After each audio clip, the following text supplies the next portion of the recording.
Good evening, everyone. I think we are just about ready to start. Can I welcome you all, please, to the Royal College of Nursing? And this is the headquarters here in Cavendish Square. You're all very, very welcome. I'm absolutely delighted to introduce our speaker to you this evening, Jude Kelly. Jude has been on my agenda to get her here to the Royal College of Nursing for a little while, and to let you know that she's just flown in from Ghana. Or Kenya, Ghana. So I'm absolutely delighted that she's been able to fit us into her very, very busy schedule. Jude became the artistic director of the South Bank Centre in 2006, and in 2010 she founded the Women of the World Festival, which celebrates the achievements of women and girls right across the world and looks at some of the obstacles that they face now and in the future. She has been honoured with an OBE and a CBE for her work. Really has been one of the most powerful and influential women in the United Kingdom, and that was described by the BBC. She is also one of 50 people featured as helping to shape London's cultural landscape. So I know we're going to have a very interesting talk covering a wide range of topics this evening. So could you please join me in welcoming Jude to the RCN? Jude.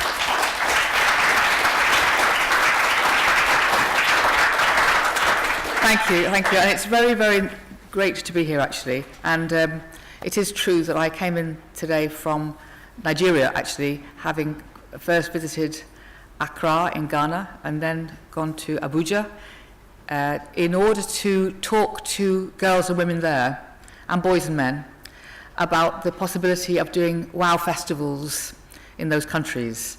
And I'm thrilled to say they said, we want them, let there be WOWs. And I'll tell you a little bit more about the WOW festivals in detail. But let me just tell you a little bit about me. I'm 5'2", and I've always been a small, enthusiastic girl, and that is still what I feel I am. I am always excited by the idea of hearing people's stories, and I'm always trying to work out how you could illuminate those stories and bring more people to hear them. And that led me inevitably to become a theatre director and an arts curator.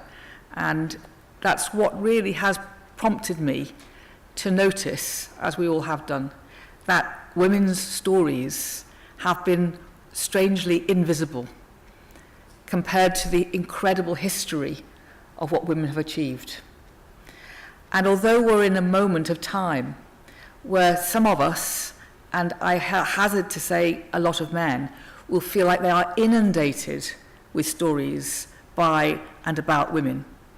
Actually, all this is the very beginning of a rebalancing of the narrative. It isn't that there are insufferable amounts of women's stories.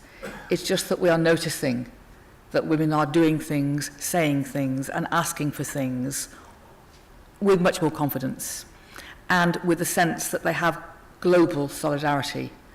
And in my lifetime, I think that is the first. And I'm looking around the room with all different ages and backgrounds, but I think as one of the oldest people in the room, I'm going to say it is the first, and somebody was nodding at you, yeah. And that's wonderful. And in a way, what I'm going to talk about is how fast things are changing and how slowly things are changing at the same time. Because when I was a little girl growing up in Liverpool, I never really joined the dots in thinking that, I was on a mission to be a woman. I just assumed I was a human with the same rights as the boys, and even though they were irritating when they told me that I couldn't do things, I didn't know that that was a systemic problem. I didn't know that it was institutionalized into the society in which I lived. I just thought that was a sort of random piece of Liverpudlian nonsense from boys, and I'd be able to sort of bat it out of the way. And that might be the product of being one of 4 daughters, and not having any brothers, and a very encouraging father. But I certainly didn't become aware that I needed to defend the right to be a woman and to get my rights acknowledged. I didn't know that to be the case. I don't think really until I went to university. And that's when it really came home to me, that it wasn't expected that I could have the ambition or realise the ambition of a man. In my lifetime, at my age of 18, being a woman director was something that people just assumed, couldn't be.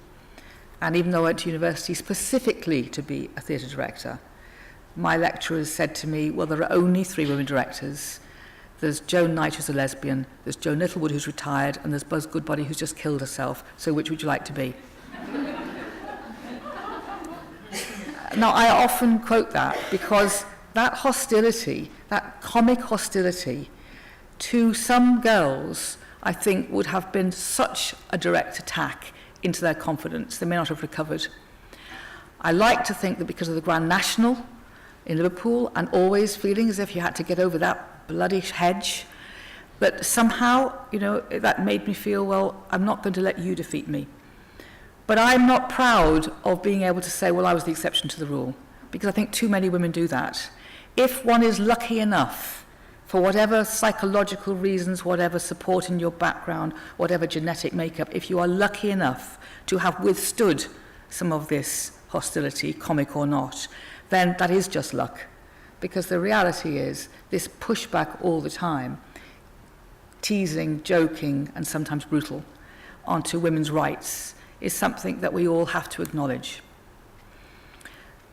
Now, there's many women directors now, and all over the world you can see that women are having opportunities that they fought for and got, and that they're going on to realise some of their dreams. But it is not systemic.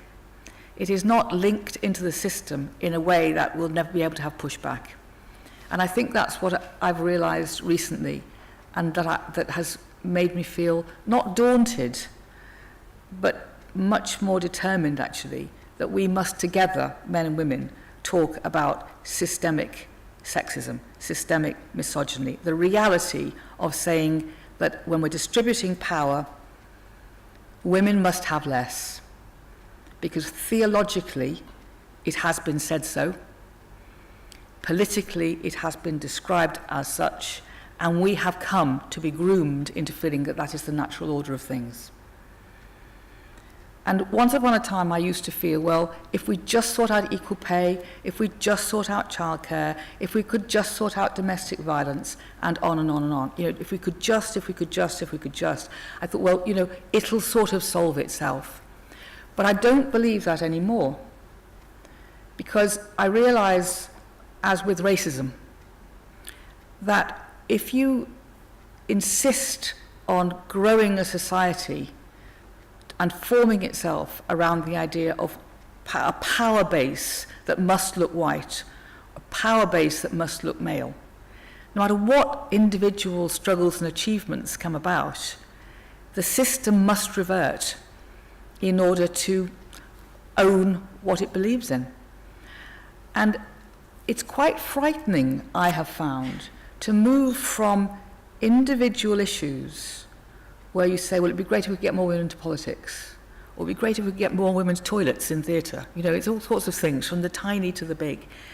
I found it quite frightening to move from individual campaigns, which in a sense nobody has a problem with, to this wider discussion that we're now in, I think, about can we do something together about the idea of patriarchy.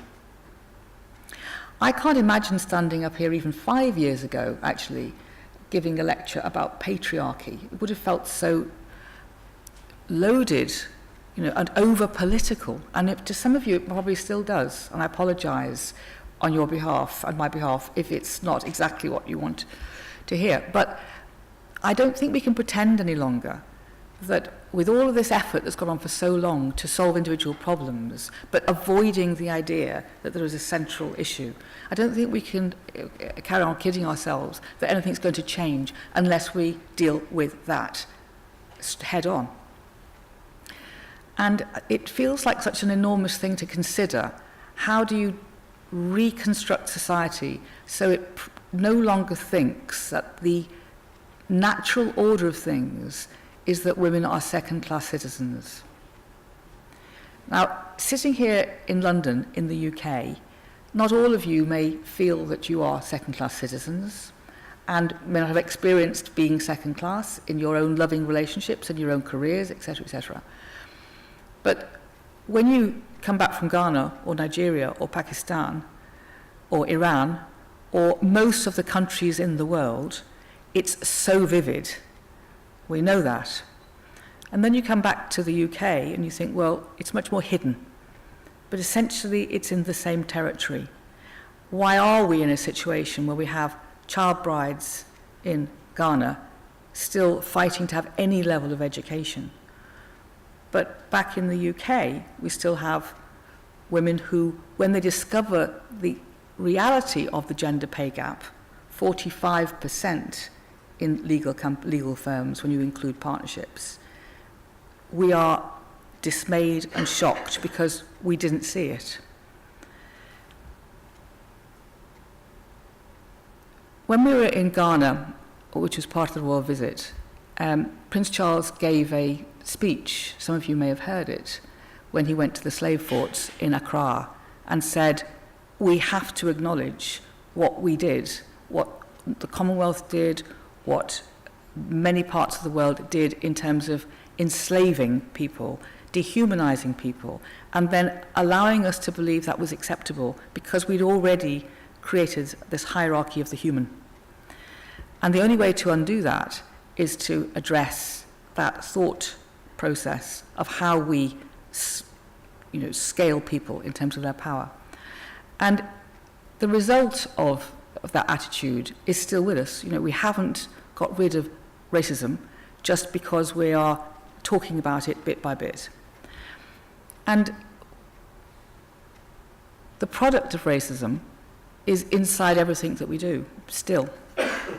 So when we talk about women's rights and girls' rights, it's not unusual to come and give a lecture where there'll be 3 men in the audience, 4, I think. And that's because, in general, men don't feel that women's rights are anything to do with men. Men generally would say, well, when women have sorted out what they need or solved the problems, we'll be very encouraging. There are very few men yet who would say this system of power is part of our problem, our shared problem, and we're going to do something about it all together. And I suppose that's partly because it's very difficult to see if you're part of it. It's difficult to see, well, are you part of the problem? And if you're not part of the solution, you will definitely be part of the problem. So that's why I feel as if we've made huge changes in the last 100 years. It's 100 years since International Women's Day was the reason I started WOW. And at that time I thought, well, quite quickly we'll make all these changes. But when I travel around the world and I see the scale of problem from witches' camps in Ghana, where they bring together all the widows, all the older women with dementia, all the older women who haven't got husbands, and put them in camps because they are outcasts. When I see that modern-day slavery is greater than the original slavery which we're apologizing for, and most of those slaves are women, when I see the scale of violence against women as a weapon of war, now institutionalized inside so many armies, then I think it isn't really a rush job. We're not going to get there very quickly. When I was a little girl, we had prime ministers. Indira Gandhi was there. Golda Meir was there. Not much after that. We had Benazir Bhutto. We've got Angela Merkel. We obviously had Margaret Thatcher. Now we've got Theresa May. It's not that women aren't all over the world in positions of power. It's not that we haven't had women doing absolutely everything from being an astronaut to a colonel in the army. There's nothing that women haven't done.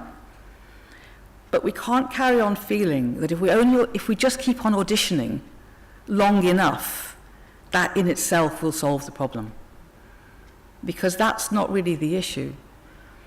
And so I started the WOW Festival because I wanted girls and women and boys and men together to say, with this amazing vitality, potential, and ability to change the world for themselves that women and girls have clearly got, what are we doing that we're allowing this system still to exist?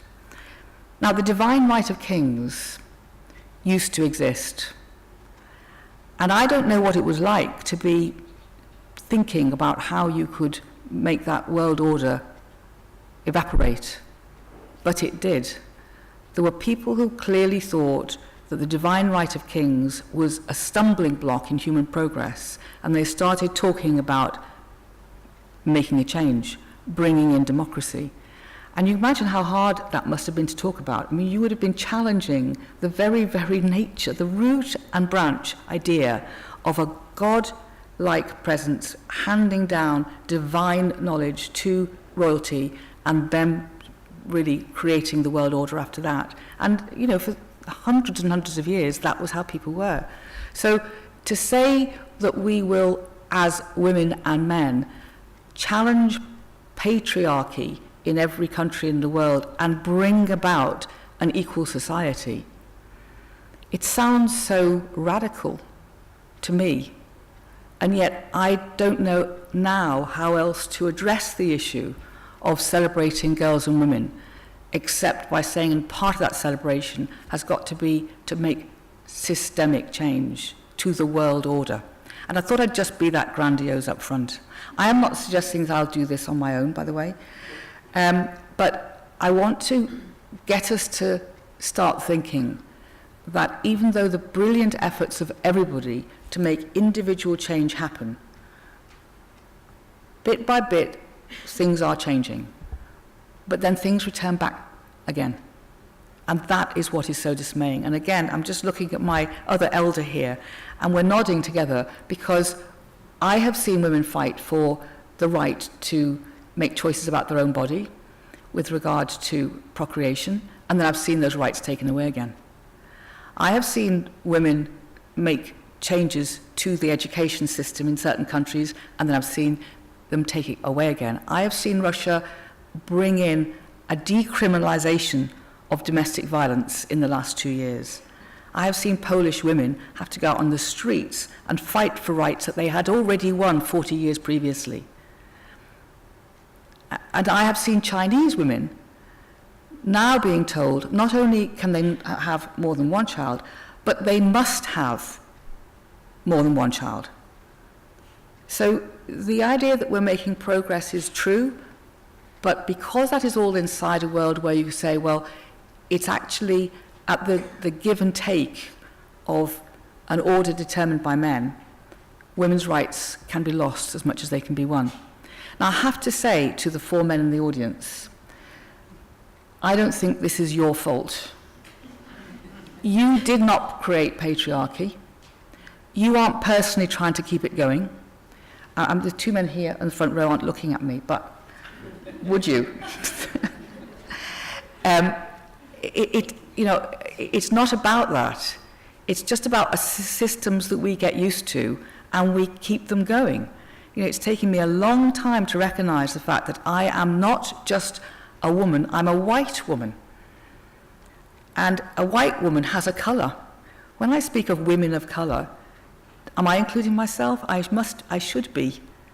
And I have to recognize the fact that unless I am thinking about how we root out the idea of white supremacy between us all, we're not going to get rid of racism. And I'm part of that story. I'm not waiting for civil rights to be won by my black friends.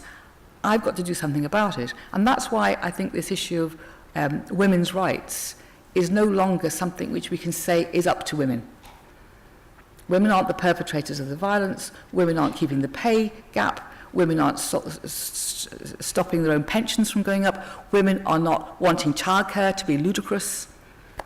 So what are we going to do? When I started the WOW Festival, I did it because I realized that having said everything I've said, I hate being a victim. I hate feeling as if I'm powerless, There's nothing worse than powerlessness, because you feel as if you've got no energy and you're in this kind of constant sense of being underneath something. So I wanted to start a festival, but I thought we must celebrate everything that girls and women do, which has been amazing. And if we were celebrating, then we could talk together about all the different things that we share, that we have in common, and that we don't know about each other as well. And the not knowing enough about each other is also part of the issue. And so the festival began in London 9 years ago. It'll be coming to its 10th year next year. And I didn't expect that it would take on the sort of incredible vivacity that it has done.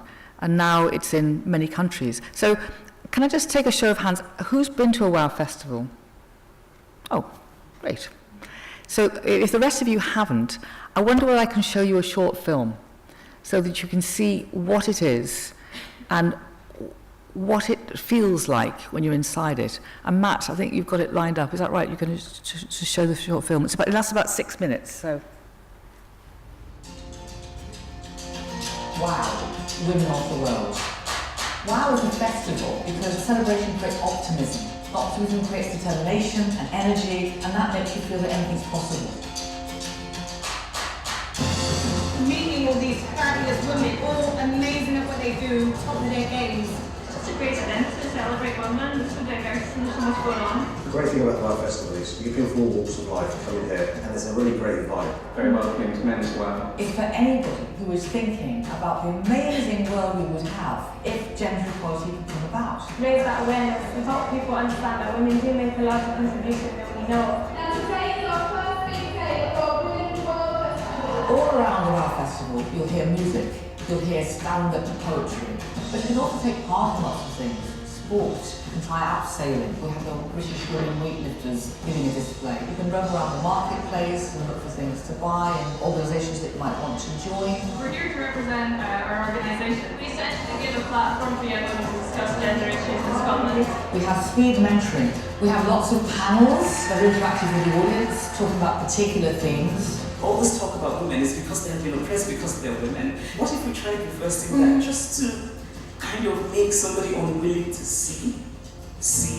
We just got back from the food and feminism talk, which I thought was really interesting, that kind of like link between domesticity and women. This morning I've just chaired an event including some of Sister Slate. My sister and I are so honored that we were asked to be a part of this amazing Women of the World. Think-ins with other women and boys and men together. I was doing in conversation with Baroness Doreen Lawrence and Jude Kelly. This is the real secret of why we do laugh a lot. Women, never put your tights in the washing machine. It will shatter the lycra. Simply, when you're washing your hair in the shower, just wash them near the shampoo and leave them over the radiator to dry. You're welcome. We've had amazing artists performing in WOW. Angelique Kidjo, Anne Lennox, Sinead O'Connor. We've also had amazing world speakers, Malala, Christine Lagarde. That idea of a festival allows all ages, all backgrounds, all experiences to be reflected there. Being able to come into a room and see all the different views that women have. WOW festivals have a pattern in them, and that's why they're scalable and transferable, and that's why they're happening all over the world. I started the WOW Festival in 2010. There were so many young women coming to me, and they told me all of these stories about things that they were still struggling with that were actually to do with gender inequality. The first thing I wanted was to make it possible for girls and women, and boys and men, to talk about the idea of gender equality without feeling they had to have a particular kind of language or a particular kind of label. The energy of the place, the excitement, the enthusiasm, the fact that so many people honestly and openly want to have a dialogue. We're always trying to release the stories that are more troublesome and difficult and maybe neglected. My mother was very clear at the age of 16, you either come home and marry who you say, or from this day forward you are now dead. Worked for women's rights over 30 years now, and so it's a great moment for me to make connections, really sort of tap into the energy of people. In WOW festivals, there is no taboo, and that's changed so many people's understanding, because when you don't talk about these things, people feel, I can't talk about it, it's my shame, as opposed to I will talk about it and offer it up, and then we can share that confidence. The platform where we can just get our voices heard, like amongst ourselves and with other people. Let people know that the gender pay gaps still exist, and there's a lot of work to be done. Gender equality is the absolutely critical issue of the 21st century. The audiences who come to the WOW Festival feel so much happier when it's intergenerational. They don't want to just feel it's about people like them. As a parent, I want to prepare my daughter to be, someone who can build not only part of the community, but excited about the role she can play in that community. I educate my son as much as I educate my daughter about it, and I think that's one of the main parts of what we need to address in education. We have an under-10s feminist forum in all our WOW festivals. People all over the world, whether they are men or women, can have a chance to do everything. We also do special programs just for schools. The first exposure I had to WOW was 2013, and I worked with my school, and that was where I found out about the festival and what it really does and its ethos, and I'm so empowered by that. Really looking at how history is taught, how maths is taught, and getting teachers and school children together to think how much of those stories are being told in a way that excludes girls and women. When we started WOW in 2010, we just did it in London. I didn't realise what an incredible place it would find for itself so quickly. People just said, this is exactly what we need, we want these conversations, we want these connections, and now it's in 17 countries. It's across 5 continents, and it's growing all the time. And that's meant that over 1 million women so far have joined in the WOW community. That's the biggest movement of its kind in the world. The good thing about the other countries such as India and Pakistan is that people say clearly, yes, women are not treated equally. It's clear to everyone, but here it's kept hidden.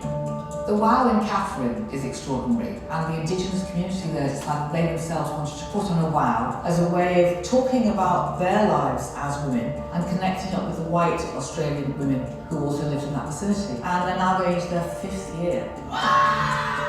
In Pakistan, tribal regions, they follow their own rules, their own laws. When it comes to women, they're the most deprived human being.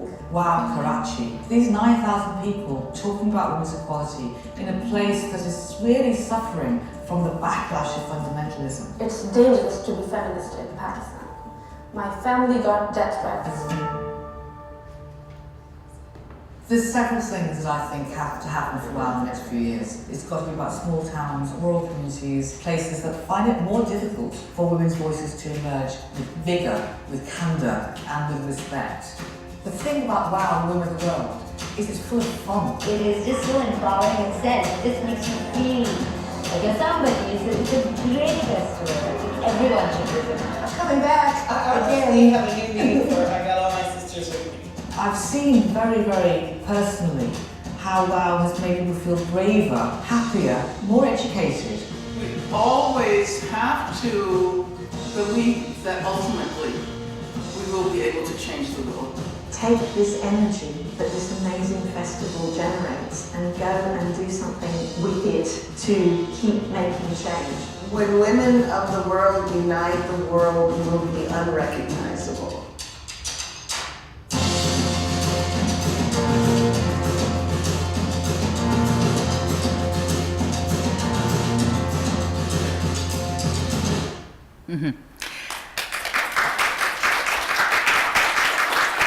So I hope you can see from that it is spirited, it's fun, it's inclusive, it's intended to make us feel optimistic. But I think Angela Davies' words there, where she says ultimately we have to believe that we can change the world, that has got to be our rallying call now. Because we can't just say, well, if we just solve bits and pieces, it'll get a bit better. We've got to say, no, it's a wholesale job. And then that would be incredible.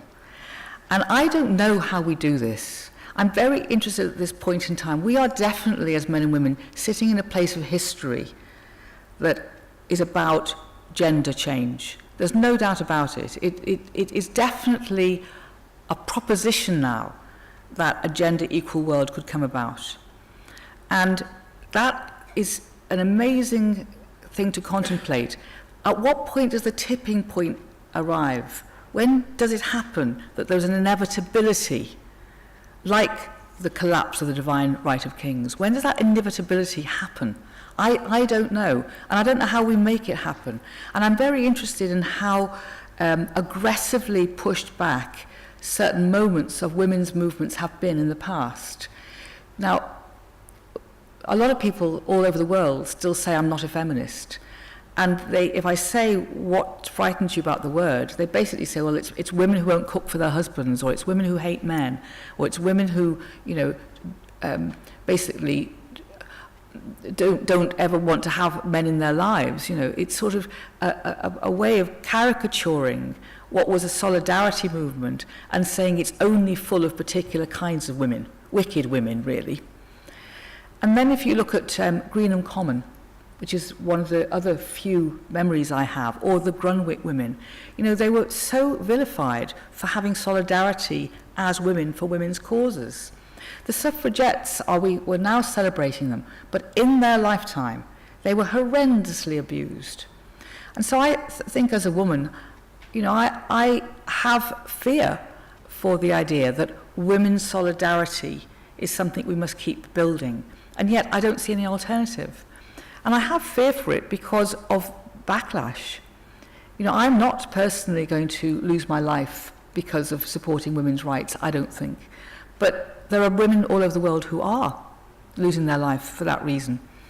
And when I look at the Me Too movement, which seems to me to be a very, very important next step for girls and women's education, about the idea of respect.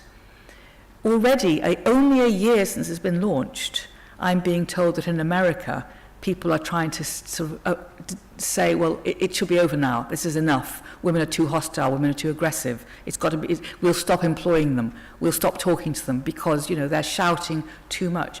So I think that in amongst all of this celebration of what women are achieving, which I want to carry on doing all over the world, I also want to see whether we can move towards a greater solidarity, a greater belief between us that we're not just trying to solve girls' education in Pakistan. We're not just trying to solve violence against women in the Congo. We're not just trying to solve intimate partner violence and financial coercion in this country, but we're actually trying to change the world. So I'm going to do another quick show of hands. Who in this room is trying to change the world to bring about gender equality? Okay, that's 1, 2, 3, 4, 5, 6, 7, 8, 9, 10. Okay. Who thinks it would be too big a job? You're allowed to, It's not easy. No, okay, fair enough. that I'm definitely going to grant you. It's not easy. Who definitely thinks it's a step too far? Anybody think it shouldn't happen? Okay, so it's interesting, isn't it? We all kind of have a sense that it should happen. Natural justice, the right for women to be equal, the potential of the world to be released. We all think that should be possible. It should be the right thing to do. But I think all of us are kind of going, ugh, how? And I only know one version of how, which is to at least entertain the idea, to allow the imagination to start wandering around what that could look like. And I suppose perhaps because I am a storyteller and I am an artist, I'm very aware when I look at the stories of the world, when we get to the kind of moment, the frontier of the possibility of equal rights for women, I can think of no stories that tell that tale. There are lots and lots of dystopian stories, Handmaid's Tale, many, many dystopian stories that imply that the only future for women fighting for rights is when they are crushed again. And we can't let that be the imaginative circumstance that we live in. We mustn't give, even though I think Margaret Atwood is brilliant and her dystopian stories may push us forward, we can't end up believing that the stories we need to listen to are ones where we will eternally be crushed. We have to think, no, actually, everybody, men and boys, are going to be much happier in an equal world, and that's where we're heading. But in our equal world as women, we are going to be equal intersectionally. We are not going to be equal with white women first, with disabled women eventually, with black women having to still suffer the indignity of racism. That is not a world that feminism or women's solidarity is going to allow. I would suggest. Because we're suddenly going to go, well, actually, is that any better? So it's much more complicated. To have a really genuine go at an equal world is much more complicated. And it does require all of us to attend to bits of the world where we have power and go, are we working on that hard enough? You know, are white women thinking carefully enough about redistributing power? Are able-bodied women thinking carefully enough about inclusiveness for disabled? Are young women fetishizing youth and discarding older women? And are older women rushing around trying to pretend they're young and somehow not valuing the elderly? You know, how do we solve these problems? And it's gargantuan, all those issues. I mean, there's a woman there going, oh my God, it's exhausting. And it is. But the world has made significant changes in its life. Things are not as they used to be. And I simply really am putting a call out to action at the moment that for all the WOW festivals that we're doing, and they're coming up all the time, I don't want them to be joyful, but in the end, ephemeral. I want them to be joyful and building solidarity and building the courage, and it is courage, because it is frightening, building the courage to say, we are not ridiculous in saying we want an equal world. And I think of all the emotions that we share when we say we want an equal world. The fear of being ridiculed is probably the greatest. We're not going to go home and be beaten because we say, well, we want an equal world. We're not going to get divorced or thrown out of our village for saying we want an equal world. But we are going to be ridiculed. And to stop that happening, we ridicule ourselves first. We say, well, it's a bit hard, it's a bit difficult. But my grandmother left school when she was 12, and I'm standing here in front of you with permission to give a lecture because somebody I'll never met got me education, got me childbirth, maternity rights, got me the ability to have proper education. And I don't want any of us to squander the rights that we had won on our behalf and then say, well, we'll sort of stop now. We could make another quantum leap. And it wouldn't be for women, it would be for humanity. It would be for our boys as much as it was for our girls. And I think my call out really is, can we have fun thinking what a gender equal world could look like? Could we have imagination around that? Could we be positive about it? And could we start saying we're going to do it? Because we're all doing bits of it, otherwise you wouldn't be here. But I want in a year's time, and I say, who's here going to create a gender equal world? I want the hands to shoot up. What do we mean we might? And I'm on this journey with you. I'm not any clearer about how we're going to do it, but I am going to insist that we start saying we will. Not that it would be nice, but unlikely. Because that's not how you make change. You make change by imagining a frontier, and then you just get there. And that's the frontier, an equal world. So I want another show of hands now. Who is going to go home and start tomorrow and say they are going to commit to building an equal world? Thank you. Matt at the back.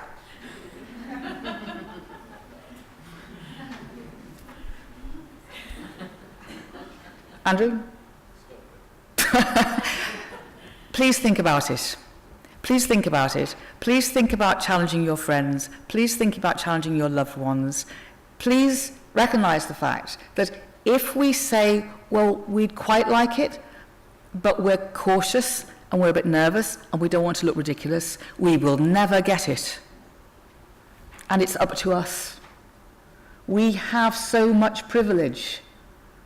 Do not ask the 13-year-old girls in Pakistan fighting for the right to education, do not ask them to be in the frontier of trying to create an equal world, and us with all our privilege saying, well, we'll think about it.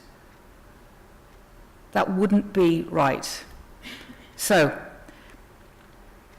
that's my lecture over with, and it really was a lecture, wasn't it? I'm sorry about that.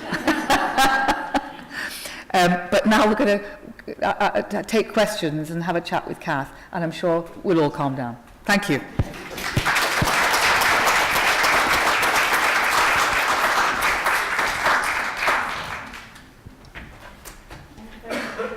Thanks very much indeed, Jude. Are we on now? Yes. Well, a real rallying call, isn't it? Lots of items and statements in there to make us all want to do different things, perhaps when we do get home tonight. We do have a mic, and I know Jude is very happy to take some questions. So it's over to you, please. If you would like to ask a question, can I just ask that you would just say your name? It would just be really helpful, right down at the front here. Sir, you first. I'm Mike, and I'm a man. I've always been male. But going right back to the beginnings, when I was very young, I think it's very important that the children, at the first instant of their education, when they understand what's going on, should know about what you're talking about everywhere, because that's where it matters, when the ideas are embedded.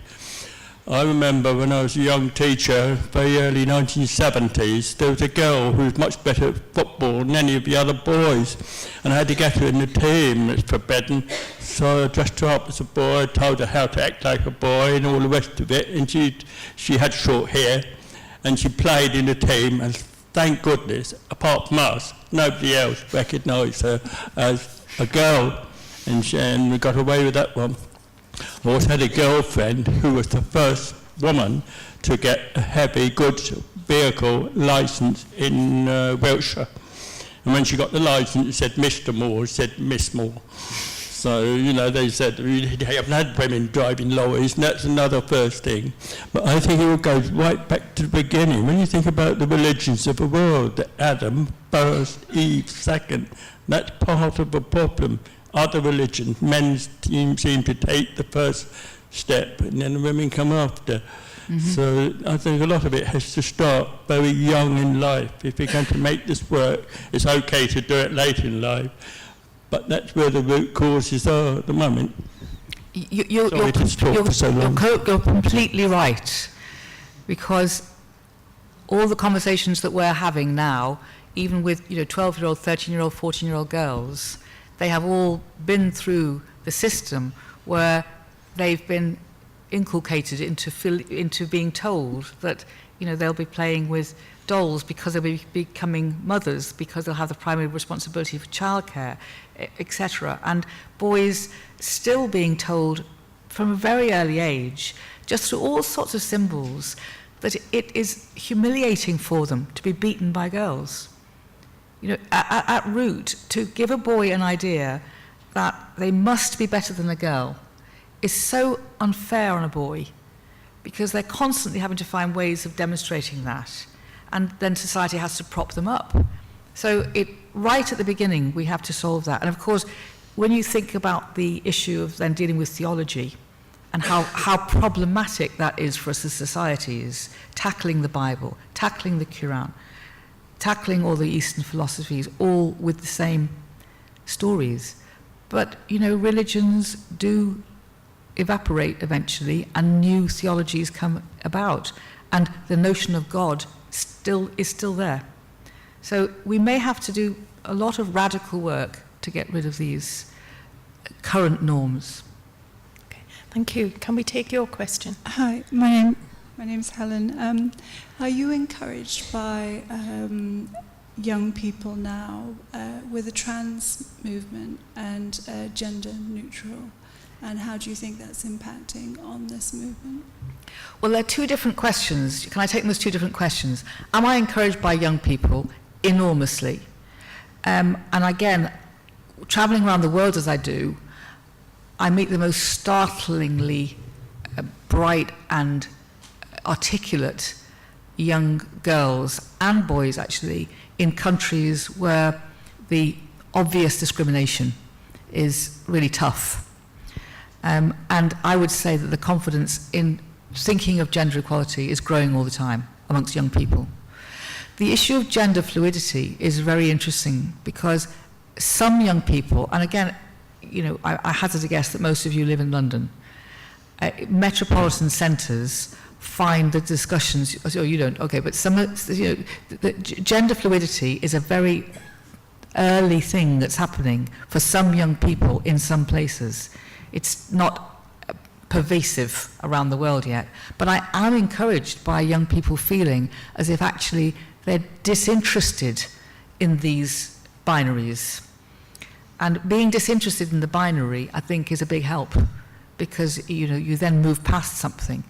I think that is slightly different from the issue of gender fluidity, and you know they're different things to consider. But I think preventing people from feeling they have to live inside stereotypes of any kind is the great liberation. Okay, Maria. Yeah, thank you. And I'm delighted to have you here, Jude, as well, giving this lecture tonight. I think a bit more of a controversial question, really, I think. In that where I come from, where I lived, it was normal and encouraged for young girls to get pregnant so that they could leave home, get a council house. That was the generation I was brought up in. And I was the first person on the entire estate that actually stayed on an extra year at school to go get other qualifications, and I was made to feel a freak for doing that. But the issue I see today is no different in some ways, and you're an artist, and it's the sexualization of children at a very early age, which is promoted by the music industry in a great way. I mean, I'm a great fan of music, Beyonce, Rihanna, and all of those, but they sexualize their music to such an extent, and I see children sexualized at a much, much earlier age than I saw even in my early days. And I wonder, does that contribute to the fact that then girls and women are seen as sexual objects as opposed to intellectual beings that they are? Well, that's partly why I was saying earlier that you think you're making progress, but because you're inside a matrix that's actually saying power is has to remain unevenly distributed, then things morph. So women get supposedly liberated, and in that liberation they can then be more sexually available, and then they adopt the idea that sexual liberation includes them having the same sexual power as a man and the sexual availability of a man, but actually not with the same rules. The same rules are not applied. And then, of course, you get into the situation which we're in with a lot of young girls where they're sexting and being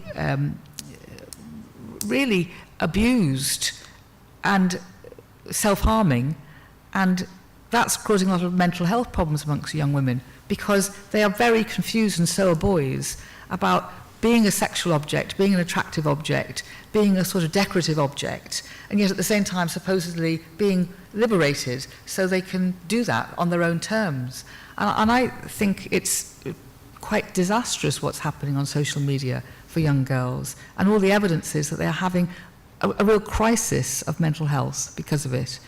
The music industry, anybody interested in imagery for commercial benefit will use sex as one of the big attractors. And I think that we women, we want to feel sexually liberated, but the only imagery somehow that goes with that is still about being there for the male gaze. And I know these are sort of cliched frameworks really, but that still is the case. Okay, can we take the question at the front? Hi, my name's Amy. I'm sort of just reeling from that answer because I thought it was very well put. So when I first started nursing, I'm a nursing student, I anticipated that within the nursing community I wouldn't necessarily come across gender issues, given that it's a predominantly female profession. I sort of had come across lots of very powerful female leaders in the profession, which is what encouraged me to pursue it in the first place. And I recently, I realize this is sort of a microcosm example, but never mind. I'm recently started running for the student member of the RCN Council, and I'm the only female that put themselves forward for the role.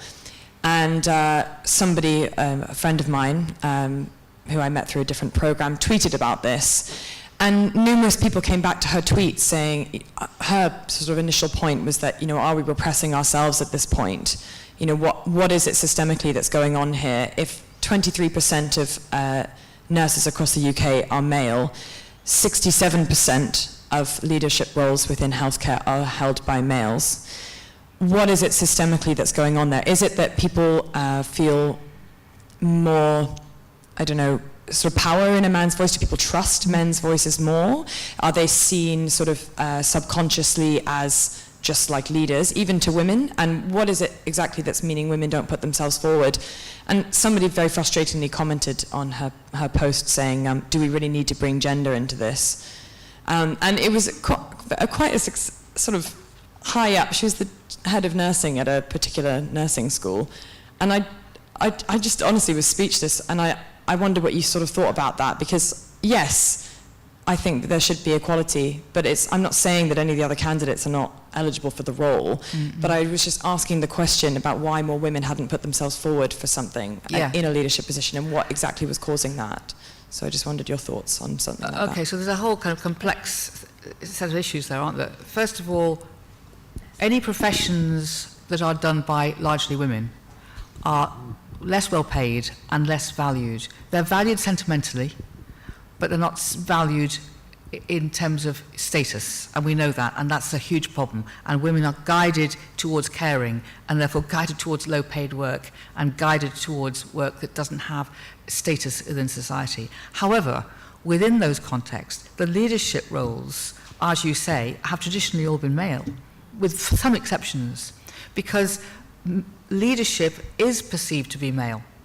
And when women step into that leadership role, until very recently, the qualifications for being a female leader was to demonstrate that you were able to hold your own like a man, in the method of a man.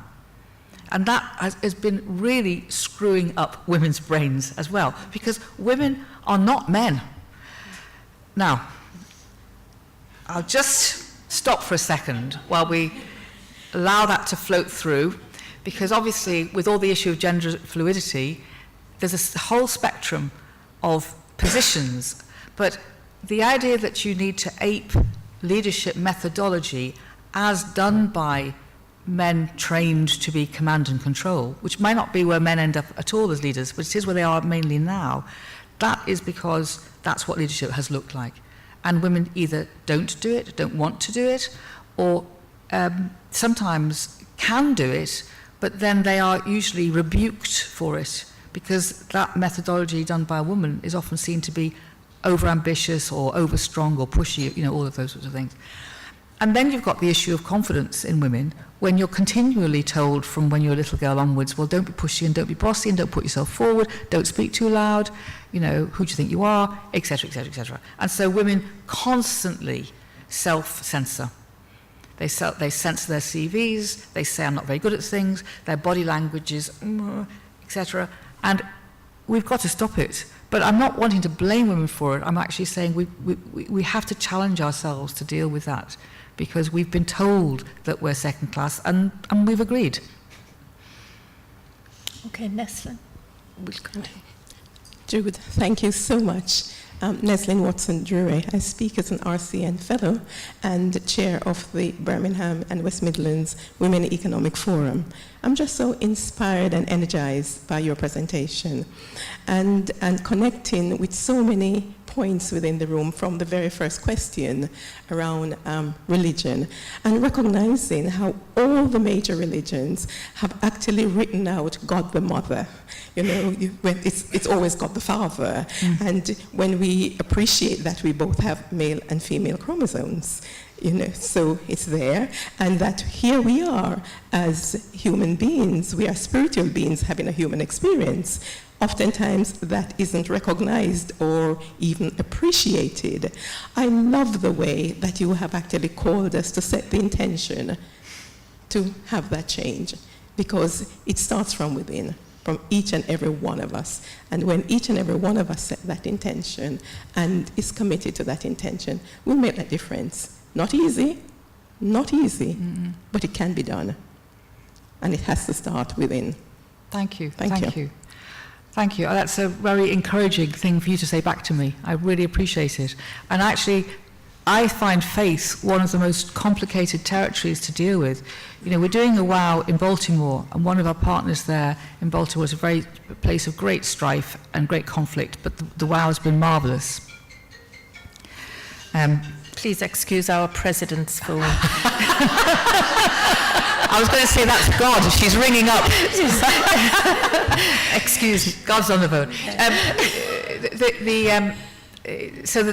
There you have a Catholic college, a Catholic international girls' college, doing WOW. And some of the most radical nuns you've ever come across, because obviously a lot of faith leaders that are women are very radical, trying to somehow sort of square the circle in their head about the theology they've inherited, and with all of this male imagery, and obviously needing to feel that finally God the Father is so all-loving that his masculinity is not a problem. But I'm afraid I haven't been able to get to that stage, and I don't think I ever will. I can't hear gender as a description of God without knowing what the implication of that is for the world that we live in. And therefore, to rethink faith, if we are going to believe in the divine, it is not going to be possible to carry on carrying the idea that the divine is inhabited in male. And that's a huge change, of course. You know, that's why you can see tribal leaders in so many parts of the world really taking revenge on women, because it's not just that they're women, but they're actually proposing something which is against the idea of divinity by being upstarts. So there's a lot of work to do. My name is Dion Daniel. As a black woman, sometimes it feels like a double jeopardy. So I was quite interested in what you had to say about racism and sort of your input as a white woman. I just wonder if you would like to explore that a bit more, because I think sometimes we don't talk about it. No. And, a lot. we don't talk about it, kind of almost at all. And, you know, I think that I am really grateful that people like Angela Davis or Rennie Adelodge with her recent book, you know, One No Longer Talking to White People About Race, we need to talk about it because we are all belonging to each other. And if we're making it difficult for another human being because we're just absent-minded or, you know, ignorant about the implications of power, then that is a big problem. And the women's movement, I think, it can't say we're interested in human dignity and human rights without saying we've got to therefore examine all these different issues. And we can't have the right to talk about periods and rape and, you know, stuff that's traditionally been hard to talk about, and then kind of avoid race. And white women, you know, we get all kind of delicate and upset, you know, when we're criticised for being racist, because we all go, well, I'm not a racist. But that's like a man saying, well, I'm not a patriarch. And you say, well, I know you're not personally, but you're living in a system, and unless you're fighting to change it, then you're actually just enjoying the products of it. And that's not good enough. And it's not good enough for white women who will never have a situation where they have to worry that their son might be stopped by the police 3 times a week, you know, just because they're driving a car. That's not going to be our situation. There's so many examples where white women are not going to have to suffer the indignities and anxieties of a black woman. And yet, are we doing enough to root out racism? I don't think we are. And that means us talking about it and not expecting all the conversation to come from black women any more than men should say that all the conversation about sexism should be coming from women. So that's really my position, and I've been trying to teach myself more about this, and then taking the opportunity of my platforms to speak about it, because I know it's much harder for a black woman to say to a white woman, I want you to think about racism, because it makes a white woman defensive. Just as it's hard for a woman to say to a man, I want you to think about it, makes the man defensive. If a man talks to other men, bingo, I mean, if men were out talking about feminism, we'd solve it. I mean, really, it would be much quicker. Lady in blue. Thank you. That was a really inspiring talk. My name is Anne Gallagher. I work in a university. I'm also an RCN Fellow. My question is about always interested in innovative ways to promote gender equality and other ethics agenda. And I wonder what you think is the potential of the arts and theatre in particular to promote the gender equality, indeed other forms of equality agenda, particularly with our young people in universities and secondary schools. Well, I think I was saying at the beginning that story, we're hardwired as humans, I think, to enjoy story. There once upon a time there was, and we've got a lot of opportunity with story to retell tales, think about them differently. And so I do believe that theatre and abstract art as well can take you into new journeys. To do that, we've got to do a number of things. We have to allow women artists to be perceived as spokespeople for the world and not just talking about women to women. Because then you just have this vicious circle all the time where it's a kind of, well, we get talked about as a minority. You know, so unless women can put themselves into the centre of the world confidently and be perceived as speaking on behalf of the whole world, even if they're talking about redistributing power, then we're not going to get far enough.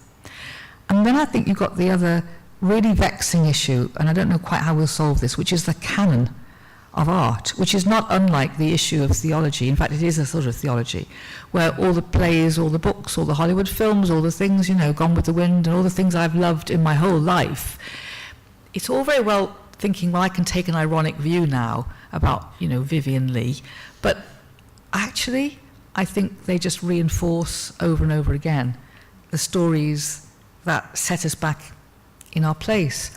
So I do want art to make a big leap forward.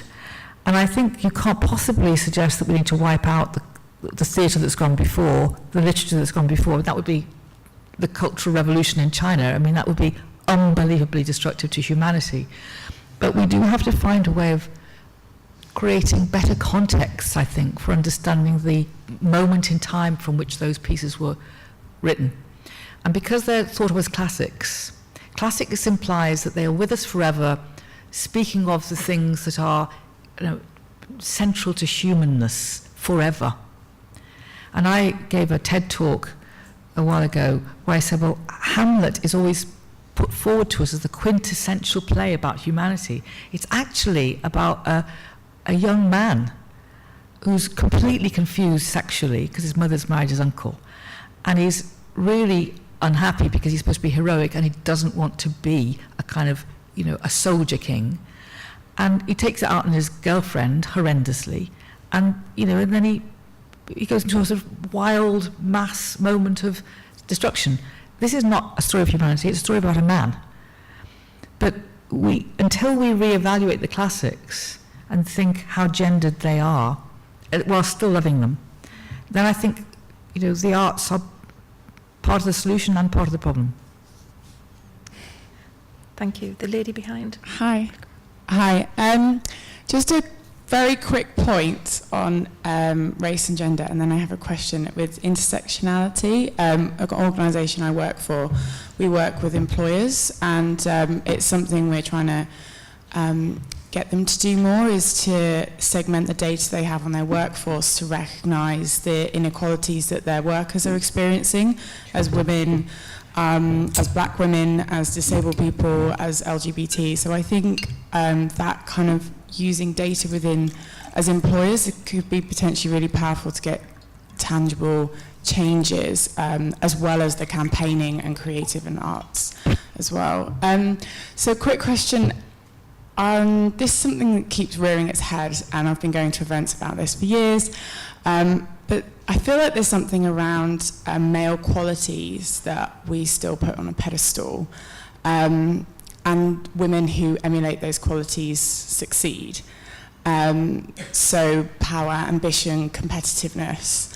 And it feels like if we valued those things, if we valued nurturing, kindness, and some of the more feminine qualities, then perhaps there would be more equality. It would trickle down. So, for example, we might see more men taking paternity leave because it's respected, and that the knock-on effect on maternity leave. And I think I can see that, in fact, affecting a lot of the move for the movement more widely. But I don't really know what that looks like tangibly. Mm-hmm. And as a storyteller, I've always just wondered, what does that actually look like? And how do we change that? Because for me, there are many, many issues. I think tackling violence against women is actually also really at the heart of it. But there is something about how we value qualities. So it's all very well seeing more women in the Tory party and the Labour Party, but the qualities that put those people there are still, I think, very detrimental. So, but I don't really know what that looks like in terms of a campaign or anything. So yeah, your thoughts on that would be really appreciated. We do have about 5 or 6 other people who have questions as well. So I'm just conscious we might try and get all of those in. So people who have had their hands up, we've got you on our target. Okay, I'll give an answer to that and then perhaps take a few questions in one go. I don't know what the potential for human evolution is in terms of the way of being a human. Because when you look at ancient societies, the prowess, the physical prowess needed to keep running armies, to keep running warriors, you obviously would need to value physical strength and the adrenaline rush that gives you the courage to go into battle over and over again. And I think that there's the reality of how men and women often lived, which was women still, did the land, carried the water, did the firewood, all the stuff of the peasants was actually women doing tons and tons of physical labour in the fields, all the stuff that they still do in lots of parts of the world. The sign that you were aristocracy was you didn't do anything, that you were so fragile and so pale and so corseted, that you could just faint and that would still be fine. And so it was a sign, really, of power that women did nothing. That was an example of their power. And in that context, men could still ape the idea of being sort of powerful and physical, and they didn't have to do it with their bodies anymore because they rarely personally went into a fight. They had other people to go and do that for them. And so that kind of idea of being in charge pushed its ways instead into kind of leadership behaviour, command and control behaviour, which has nothing to do with actually physically being a labourer. They didn't go down the mines, these powerful people. So I think that eroticism, which is another big issue, we don't know whether eroticism is really hardwired into images of physical virility in a man and fragility in a woman, because that's certainly not how most of humans are in the fields and in the urban environments and in the Industrial Revolution. No, you didn't have, those divisions were not really like that at all. Women were in the laundry with their big muscles doing all that stuff and cooking and all the rest of it, So I think that we have a sort of set of projections around what leadership and male qualities look like and what female qualities look like. And they're almost like erotic projections that we keep sustaining. And uncoupling them from where they are at the moment and getting into a different level of leadership, I think is critical to, this is another big topic, but to sustainability. I don't think we are going to be able to find this connection that we're now going to have to seek between a better, more sustainable planet and the sort of adrenaline drive of greed and leadership values based on owning. There has to come an end to the idea of domination as a style that we fetishize, because domination is what has got us to where we are at the moment. And maybe it had its role for a long time, but I don't think it's appropriate any longer. So those ideas of collegiateness, of compassion, of empathy, of sharing, they are going to be the appropriate skills to a sustainable planet. And whether what we want to call them female, I'm not sure. We might just want to call them different human values that we'll start believing in. Okay, so the girl. Hi. Oh, hello. Hi. Mine's quite a simple question. I just wanted your advice as a young woman who sometimes struggles with the conversations and my confidence in the knowledge about it and the language. Just your advice on how to... You mean when people are saying... questioning it. When people are questioning it? Yeah. Well, first of all, I think it's fine to say, this is what I believe in. I don't need an inquisition. You don't have to cross-examine me.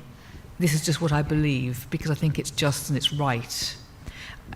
When people start piling in then about biology, and, you know, if women have children, shouldn't they be staying at home, and women can't do this, all this sort of stuff, you know. When you're pregnant, you mustn't have driving lessons because you're hysterical. That's what I had. Then I think bit by bit you can educate yourself, bit by bit. Listen to podcasts, reading books. But in the end, I think you can just say to people, you don't need to cross-examine me. Why don't you go and think about it? Because, you know, the idea that women have to be on a kind of witness stand, constantly having to defend the right to be equal, it's wrong. Just that's it, it's just wrong. To ask them next time, do you believe in inequality? And they'll always say no, if they're in Britain. And then they'll tell you all the things that, nevertheless. Okay, thank you. Can we have your Hi, question? this is pretty much a complete juxtaposition to what you just said, but me and my friend, we just completed a Masters in Gender a few months ago. I feel like we became the embodiment of knowledge for people to come to speak to about gender things. But because we went through a period of extreme unlearning kind of systematic normative values in society around gender and gender inequalities, we took on the emotional labour of trying to explain it to everyone. How, I suppose, even in our day-to-day life, and because now you've given this talk and have now become another embodiment of trying to explain gender equality to people in general, how do you separate this, who you are and all the values that you encompass, and this idea that you are unlearning every single day, but also trying to separate the emotional labour from every time someone wants to ask you about it, because it's tiring often just constantly explaining yourself, your existence, and why this person needs to listen to you when, you know, it's an everyday thing. So I suppose it's just a question of how do you separate that from... Are you the person that did it with her? Are you? Yeah, you're nodding away. I was going to say the two of you. yeah. I recognise the weary nod of, you know, having to always explain why you believe in gender equality and what the reasons are that you haven't got it so far and how it could come about, etc. I mean, honestly, I did not wish on myself that I would become, you know, a sort of person wandering around the world talking about women's rights. So, honestly, I really didn't. It just finally dawned on me that some of us needed to, and that I was old enough and had had enough security of things that that matter to me to feel that I could do it. And nobody would think I was doing it because of sour grapes, you know. Nobody would say, well, she has nothing else to do in her life, etc. I mean, I think we should all be doing it, but I felt as if I had a platform from which I could speak.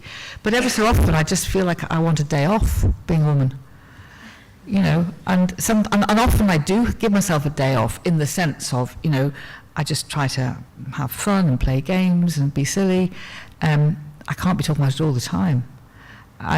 And also I can't live it out in my life all the time because I'd be constantly in battle with almost everybody about the minutiae of the thing, and that's too much, I think. So you're trying to do these things, you're trying to live in the world that is, and you're trying to change the world at the same time. And it is sometimes quite a complicated, you know, mind stretch. And that's all I can advise, that every so often you give yourself a day off. Okay, thank you. You, sir? Yes, hello. My name's Barry. I was very inspired by what you said. I'd like to go back to your comments about stories in particular. And you reflected on, I think, how sad it is that so many of the stories tend to be dystopias. I mean, what might happen is going to be bad. And I just wonder where we can, or how it's going to be possible to create some utopias where there's a picture of how people are going to live together in a gender equal world. The phrase which keeps coming into my mind about men's position in all of this is something that used to be said about Britain after the war. I think it was Britain had lost an empire but not found a role. And I do think that it's going to be hard for men to see, just as it is for women perhaps, to see how it might be without some more and different storytelling. Yes, I mean, I think that's absolutely right. And, you know, I've got a son who I would say finds it all a bit difficult. You know, he admires me being a feminist mother, but he also wants to be a bloke. And he wants to be a good bloke, but he is a bloke. And so what does that mean? And I think that that's why it's so important for men to feel as if this isn't about women. I mean, of course it is, but it isn't, if you see what I mean. It's about all of us together, because we all have to find a different role. But when you have had the powerful role, which isn't always a negative thing, you know, I mean, looking after your family, guarding them, supplying their needs, you know, helping your kids to get educated, things that men could take real pride in. It's very hard to take that away from men and ask them instead to just sort of muck in. And I mean, you can see what resistance there is to it. So I don't think it's going to be easy. But I also think in the end this is about how much can we demonstrate that we love each other and that we love men whilst saying that the world has got to be different. And how much can men find in their hearts to love women better, more than they are loving themselves, perhaps? That would be a good step too. Okay, can we have your question? Yeah, my name is Ellen Lebethi, and my work is essentially within the National Pensioners Convention. I was quite excited by the WOW campaign, it's not a campaign, but the WOW events that you've had. There are two very important events in the pensioners' calendar. The one is one which you just completed, Celebrating Age Month. Started on, I mean, it begins on the 1st of October, which is International Older People's Day. And when we talk about the pensioners, it's a shame that we are sort of, the description of us, we are defined by the word pensioner. But our campaign isn't just about pensioners, it's about this generation and the next generation. And the big issue at the moment is the disadvantage between the men and women with regard to pensions and with regard to their caring responsibilities, many of whom are women. The other thing is the role and the contribution of women to their families, their communities, the society, and the economy are often ignored. They're not talked about, but we do that alongside all the other people. The other big event is International Women's Day. That is the very day where we can plug our campaign for gender equality. So with regard to the WOW celebrations, I think when we celebrate our age month, which is just passed, it would be a good idea if we merge that with the WOW campaigns, or it's not a campaign, I think campaigns most of the time, but with what is happening with WOW, because both are WOW. The way in which women are disadvantaged, which isn't a WOW, but the fact is our contributions are most essential, relevant, and our main what we usually say is, we are an asset, not a burden. Thank you. Do you want to take another? Yes, I'll take 2 or 3 and I'll come back on that. Yes. Teresa. Then we will finish it. Yes. Yeah. So, I'm Teresa. I look after the Library and Archive Service, and I've worked with a lot of different collections, special collections over the years, both contemporary and historic. And one of the things I have found is that men are more likely to put themselves forward to say, you don't have my publication, or I need to give you an oral history. And a couple of people in the room heard me speak earlier today because I was talking to the fellows about a collecting project we're doing with our fellows. And I found over the years that if I want to increase or improve the representation of women in our collections, contemporary or historic, I have to go and ask them individually. And I would just like some words of encouragement for the fellows in the room, particularly the women, to actually put themselves forward and to remember that gender is a dynamic in the work that we do. And if we don't represent people while they are living, it is so hard to do it without evidence when they're dead. So any advice for our fellows in that context? Okay, I'll come back on that too. Yeah. All right. Any more questions? I don't know if there's any more hands. I think I'd managed to cover them all off. Okay. All right. Well, let me start with we've got 2 sets of societies happening at the same time. We've got a society where the men go to work and the women stay at home and look after the children and look after the elderly parents and look after the in-laws. And we've got a society where men do or don't go out to work and women do go out to work and they also look after the children and look after the families, etc. So you've got one society laid on top of the other, and the result is that women are doing far too much work. And the work that they're doing in the caring environment domestically is unpaid. And it belongs to a time when, men earned the bread, women did the domestic labour. Whether or not we agreed that that was how it should have been distributed, nevertheless, that was a sort of equilibrium. Now, women have to go to work for the economic benefit of the country and because they have to live. Nothing to do with careers. This is just the reality of life. And yet they're doing all this other work as well. And that has got to be addressed because it's too exhausting for women.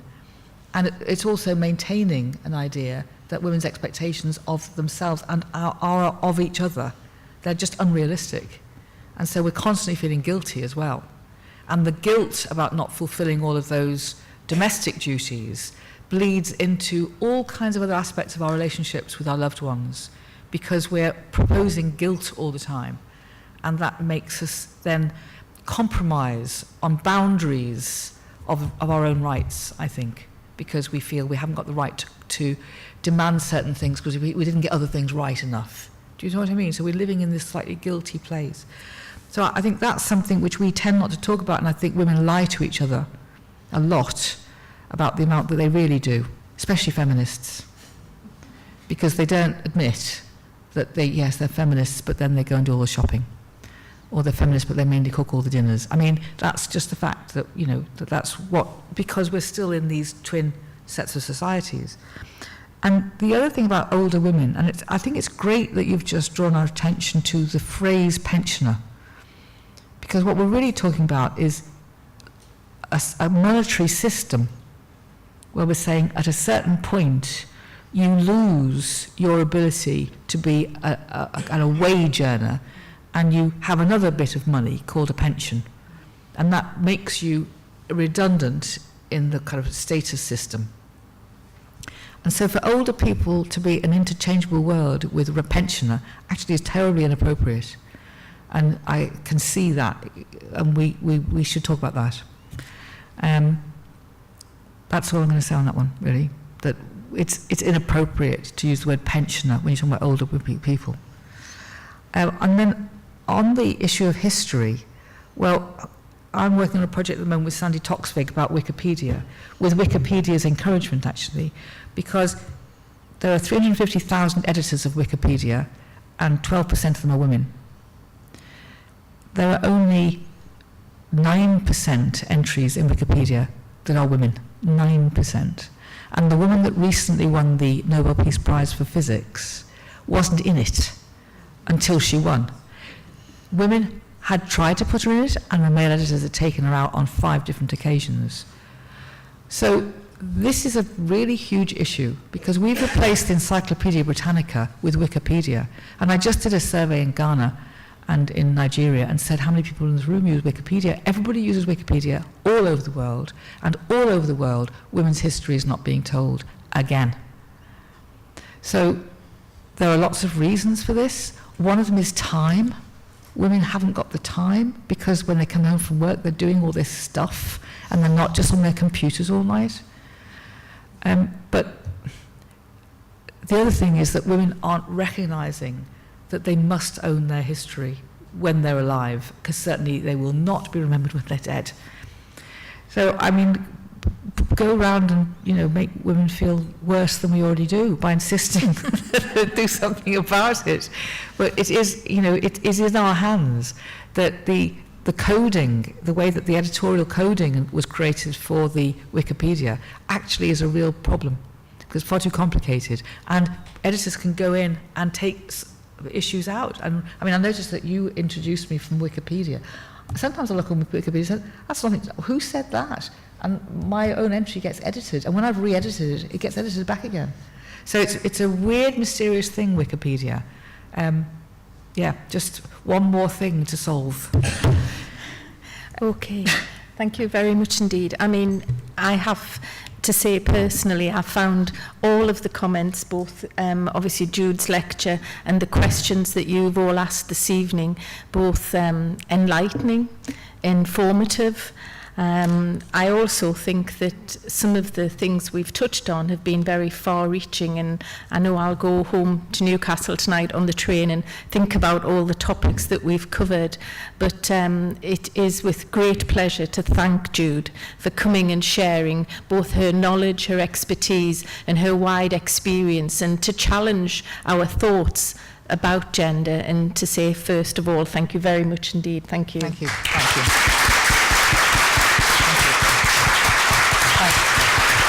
Thank you very much. Thank you. Can I thank you all for coming? I do appreciate, you know, it's probably a little bit late, and you may want to be rushing home to do the shopping or the cooking or whatever, but please don't stand up for all the things you've heard Jude say tonight. But on behalf of the Royal College of Nursing, can I say thank you very much indeed for coming, and I look forward to seeing you again at some of the other public lectures. Thank you. Thanks, Kath. Thanks.